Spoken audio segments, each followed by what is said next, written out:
श्री स्वामी समर्थ. सर्व आत्म्यांना माझा नमस्कार. श्रावण महिन्यातच आपण महादेवाच्या मंदिरात जाऊन दर सोमवारी पिंडीवर दूध वाहतो का? तर नाही. एरवी पण आपण मंदिरात जाऊन पिंडीवर दूध वाहत असतो. कधी जातो, कधी जात नाही, किंवा गेलो तर गेलो, किंवा काही निमित्ताने पण आपण जातो, नाही जात असं होतं. पण श्रावण महिन्यात न चुकता जातो. काही त्रास होत असेल तरी पण जातो. पण मला इतकंच म्हणायचं आहे, आपण मंदिरात गेलंच पाहिजे. बरोबर आहे, कारण मंदिरात रीतसर मंत्र उच्चाराने सगळं योग्य विधिविधान करून पूजा होते. तसंच मूर्तीची प्राणप्रतिष्ठा झालेली असते, त्यामुळे सकारात्मक ऊर्जा अधिक असते. तसंच आपली श्रद्धा आणि विश्वास असतो. म्हणून खरं तर तोच महत्त्वाचा आहे. बाकी सगळ्या गोष्टी असतातच, पण विश्वास, श्रद्धा उच्च थरावर मानलं जातं. कारण मनात काहीच भाव नसतील तर बाकी सगळ्या गोष्टींचा काय उपयोग? आणि असं नाही की घरात पूजा केली तर ह्या सर्व गोष्टी नसतात.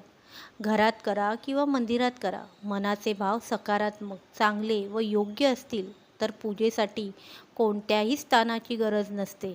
आपण कुठेही बसून मानसपूजा कधीही केव्हाही करू शकतो. ह्यालाच खरं समर्पण म्हणू शकतो. ना स्थान, न सवळे, पण मनापासून नामस्मरण, नामजप आणि सेवा फक्त स्वामी आईचीच नव्हे, तर सेवा सगळ्या आत्म्यांची, सगळ्या जीवांची. मग तो मनुष्य असो किंवा प्राणी, सगळ्यांची सेवा केलीच पाहिजे, जेणेकरून आपल्या चांगल्या कर्मांमध्ये भर पडते. हे सगळं केल्याने आपण अधिक आईच्या जवळ पोचतो. तसंच आईच्या चरणात स्थान प्राप्त करू शकतो. आपलं मन स्वच्छ निर्मळ असलं की आपली पूजा आपल्या आईपर्यंत पोचतेच. त्यासाठी फुलं, नैवेद्य, दीपक कशाचीच गरज भासत नाही. आपल्या मनात सगळ्याबद्दल चांगले भाव असतील तर तोच नैवेद्य. आपलं मन प्रकाशित असेल तर तोच दीपक. सगळ्यांची सेवा करणं म्हणजे आईच्या चरणात फुलं अर्पण केल्यासारखं.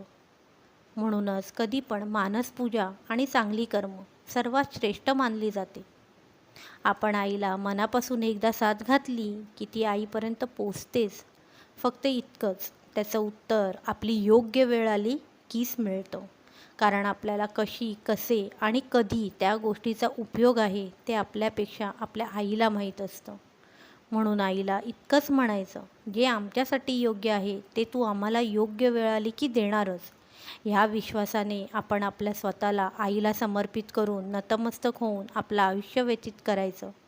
मग बघा, आयुष्याचा मार्ग आपसुकच सरळ, सोपा वाटू लागेल. अशी आहे आपल्या आईची किमया. श्री स्वामी समर्थ.